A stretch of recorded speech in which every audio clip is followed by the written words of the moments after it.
একটু দেখাই গাইস, তোমরা তো দেখতে পাচ্ছ এইখানে কিন্তু একটা প্লেয়ার কিন্তু আমার সাথে টিম আপ করে ফেলে। কিন্তু গাইস এইখানে কিছুক্ষণ পরে দেখি ছেলেটা আমাকে মেরে দেয়, আবার দেখি লল ইমোট দিচ্ছে।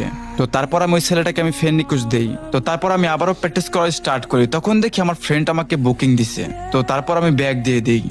কিরে বন্ধু, কি করতেছিস? এই তো ট্রেনিং গ্রাউন্ডে ঢুকে একটু প্র্যাকটিস করতেছিলাম। আচ্ছা একটু দাঁড়া, তো আমি আসতেছি। আরে এটা কি? এটা দেখি আসিফ ভাইয়া। হ্যালো আসিফ ভাইয়া, বিগ ফ্যান। আরে জান, তুমি কাকে বিগ ফ্যান বলতেছো? একটু আগে তোর আমি ট্রেনিং গ্রাউন্ডে মেরে ললিমট দিছিলাম। কি বলো তুমি? আসিফ ভাইয়াকে মেরে তুমি ললিমট দিছো? কাজটা একদমই ঠিক করো নাই।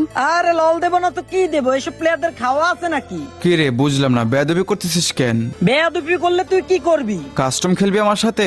কি বললি, তুই কাস্টম খেলবি? আচ্ছা ঠিক আছে, আই। আরে জান, তুমি আসিফ ভাইয়ের সাথে পারবে না, কাস্টম খেলবো না তুমি। আরে দেখো তোমার আসিফ ভাইয়ারে আমি কিভাবে 7-0 তে দিই। কে কাকে সাহায্য দেয় ওটা একটু পরে বোঝা যাবে। ঠিক আছে আমি কাস্টম বানাচ্ছি, ওয়েট কর। আজকে ছেলেটাকে বেয়াদবি শিক্ষা দিতেই হবে ভাই, যেভাবে হোক। ভাই আরে কে মারলো এটা ভাই? এবার একটা অন ট্যাপ দিছি। এই লে। ভাই ছি ভাই, হেডশট লাগতেছে না কেন? এত রিকোয়েল কেমন? এই তো লাগাই দিছি। এই লে অন ট্যাপ। এবার লবিতে আয়।